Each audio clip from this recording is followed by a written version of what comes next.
السلام عليكم ورحمة الله، مرحبا بكم معايا في فيديو جديد، إن شاء الله يلقاكم الفيديو بتمام الصحة والعافية يا رب. اليوم إن شاء الله غنشارك معكم حلوى ريش بوند بالشكلاط بدون الزبدة، كتذوب ذوبان في اليد قبل الفم، كتجي لذيذة لذيذة لذيذة. الحلوى المفضلة عند الصغير والكبير، شكون اللي ما كيبغيش ريش بوند يا سلام. وشكون اللي بحالي كيبغي بحال هاد الحلويات البلديين اللي كيجيو لذاذ، يعني كنفضلهم على الصابلي صراحة. اللي بحالي يخلي لي تعليق. إذا فعلى بركة الله نبداو بالمكونات وكذلك طريقة التحضير.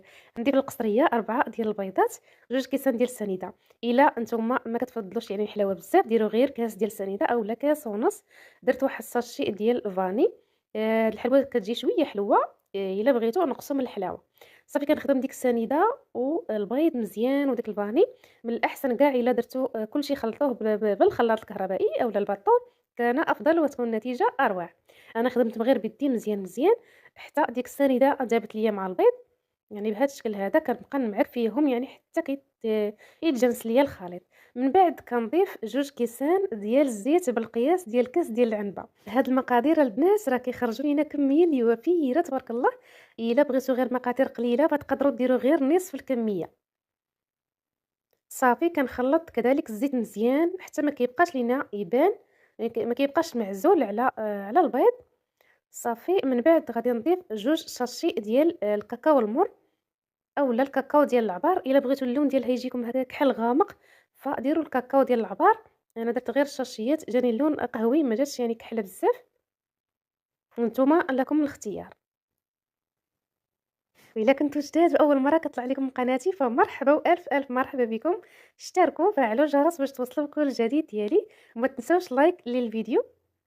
صافي دابا غادي نضيف 2 شاشيات ديال خميرة الحلويات من فئة 8 غرام أولا من فئة 7 غرام، المجموع ديالهم 16 غرام.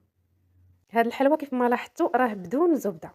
وإلا بغيتوها تنجح معكم فكملوا معايا الفيديو حتى الأخير باش كتجيكم رطبة وهشيشة يعني بحال شي كيكة. فتبعوا معايا الفيديو، غندير لكم يعني بزاف ديال النصائح باش تصدق معكم وتجيكم رطبة. تبعوا معايا الفيديو باش تنجح معكم الحلوى. إلا جربتوها تجيكم يعني ناجحة. صافي دابا كنضيف الدقيق يعني يكون مغربل، كنضيفوه تدريجيا ما كنضيفوش دفعة واحدة. السر الأول ديال هاد الحلوى ديال ريشبوند هو العجينة كتكون رطبة. كنقيسوها باليد اللي كتكون ناشفة. الا ما لصقاتش لينا العجينه صافي القياس هو هذاك. ضروري ومؤكد العجينه تكون رطبه لانها ما فيهاش الزبده. الا قصحتوا العجينه راه غادي تجيكم الحلوه ديالتكم قاصحه، فردوا البال يعني ضيفوا الدقيق ديالكم بالتدريج. صافي هنا كندهنوا يدينا بشويه ديال الزيت وكنكورها بهذا الشكل. انا راه كبرتهم شي شويه. بغيتهم هكا يجوني كبيبرين شي شويه. وراها فيها الخميره، ما تنساوش فيهم جوج خميرات الحلويات يعني راه غيضاعف الحجم ديالهم. وانتم على حسب تقدروا تجربوا هكا شي جات دخلوهم الفران باش ما تضيعوش في العجينه كامله. وديك الساعه غادي تعرفوا الا كانت كبيره بزاف راه غادي تقدروا تنقصوا من الكويرات. هذا هو الشكل ديالها كامله تبارك الله كتخرج ليا الخير والبركه. يعني كتعطينا واحد الكميه اللي وفيره. عندي طاوه كبيره طاوه متوسطه وطاوه صغيره. والفران في هذه الاثناء راه سخون وكنقص ليه العافيه. والنصيحه الثانيه يا البنات اللي نعطيكم باش تجيكم رطبه هو الطياب ديالها. دابا هي اللون ديالها قهوي، فضروري تاخذوا تردوا ليها البال يعني في الطياب. ما طيبوهاش اكثر من القياس. الا طيبتوها اكثر من القياس فغادي تجيكم الحلوه ديالتكم قاصحه. غير تقبط في راسها وتقيسوها يعني بصبعكم تجيكم هكا ناشفه. صافي خرجوها من الفران، ما تخليوهاش طيب اكثر من اللازم باش تجيكم رطبه. صافي هنايا خديت 2 قرعات ديال الكونفيتير ديال المشمش.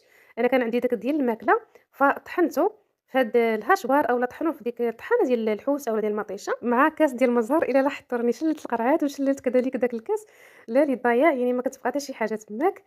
تقريبا كاس ديال الماء زهر وخليته هكا طبخ وعاود. راه في الاول كيبان باهت ولكن ملي كنطبخوه صافي كيرجع اللون ديالو طبيعي. صافي هنا من بعد ما طيبت الحلوه ديالتي وخرجتها كامله من الفران بهذا الشكل تبارك الله راه كتجي يعني حلوه وهي هذيك. هذا هو القياس انا اللي كنفضل هذه الحلوه ديال الريشبوند حيت ما غاديش نزديها، كنخلي كل وحده بوحديتها. فكنفضلها تكون كبيره. وانتم الا بغيتو تزديوها فتحاولوا تصغروا الحجم ديالها. صافي غادي نجمعها في هاد الطاوه الصغيره.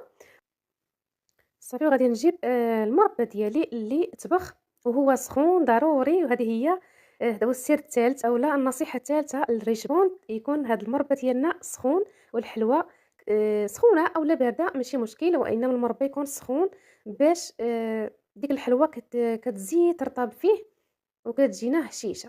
انا كندير واحد الكميه اللي معقوله وكنخليه يتشرب واحد شويه، ما كنهزش ديك الساعه، كنخليها فيه واحد شويه حتى كنحس بيها ارتبط. صافي كندوزها في الكوك. والكوك من الافضل يكون نوعيه جيده، يكون داك الكوك الميدم باش كتجينا هاد الحلوه هادي بنينه. الا لاحظتوا انا درت داك المربى ديال المشماش ماشي داك الجاري، درت باش يجيني هكا المذاق ديالها زوين. يعني والكوك يكون حتى هو نوعيه زوينه كيجيك مذاقها زوين. صافي من بعد ما ارتبط في الكونفيتير ندوزها في الكوك وغادي نستمر بنفس الكيفيه. يعني ملي غادي نسالي غادي ندير واحد الكميه عاوتاني ونخليها ترطب حتى هي، عاد ندوزها في الكوك. انا هذه هي طريقتي في ريشبون، حيتاش انا ما كنديرش فيها الزبده. حتى ريشبون البيضه راه ديجا شاركتها معكم في القناه، حتى هي ما كنديرش فيها الزبده. وإلا برد لكم داك الخليط كتعاودوا تسخنوه شويه وكتستمروا. يعني هادو نصائح مهمين ضروري ديروا بيهم. يعني النصيحه الاولى العجينه تكون رطبه. النصيحه الثانيه اللي هو الفران ما تخليوهاش طيب يعني اكثر من القياس. والنصيحه الثالثه اللي هو المربى يكون سخون وكتخليوها شويه شويه يعني ترطاب فيه وعاد كدوزوها في الكوك. كنتمنى تكونوا استفدتوا من هذا الفيديو، من هذه النصائح اللي ما كنبخلش عليكم يعني باي حاجه كنعرفها، يعني كنشاركها معكم وانتم بدوركم. كنتمنى تكونوا درتوا لايك واشتركوا الا كنتوا جداد وبارطاجيو هذا الفيديو يعني باش يوصل لاكبر عدد من الناس. وما فيها باس دائما كتنساو ليا اللايك، ما عرفتش يعني المشاهدات كتكون اكثر من اللايكات، ما خاسرين والو الا تعاونتوا معنا غير بداك اللايك باش اليوتيوب يقترح لنا الفيديو. تقديرا للتعب اللي كنديرو في التصوير في المونتاج فراه ماشي ساهل. هذه هي الكميه اللي تحصلت عليها، راه تبارك الله كتخرج ليا كميه وفيره. وهذا هو الشكل ديالها عن قرب. كنتمنى من هاد الحلوه تعجبكم وتجربوها وتسجلوا عندكم المقادير. حلوه بلديه يعني ديال زمان، ما كاين ما احسن من هاد الحلويات هادو المغربيه الاصيله اللي ما كتخطا حتى شي دار. وغادي نشارك معاكم يعني ضروري ما نحلها معاكم باش تشوفوا كيفاش كتجي من الداخل. وغادي نشارك معاكم المزيد من بحال هاد الحلويات الساهلين واللي في المتناول. نتوما غير ضغطوا على زر الجرس باش توصلوا بكل جديد، يعني فيما حطيت شي فيديو يوصلكم. شوفوا معايا الهشاشه ديالها. وقبل ما نختم معكم الفيديو غادي نشارك معكم اخر حلوه حطيت في القناه، اللي مازال ما شافهاش فغير يدخل يشوفها، اكيد غادي تعجبو. حلوه شبيهه الريشبون، حلوه زمان اللي كنديرو هكا بالكاكاو بالكوبيل.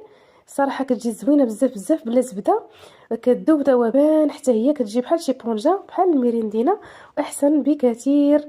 كتجي لذيذه ما تشبعوش منها. نالت الاعجاب ديال العديد من المتتبعين ديالي، فكنتمنى حتى نتوما الا ما شفتوهاش ترجعوا الفيديو وتشاهدوه. وبسلام عليكم الى فيديو قادم بحول الله.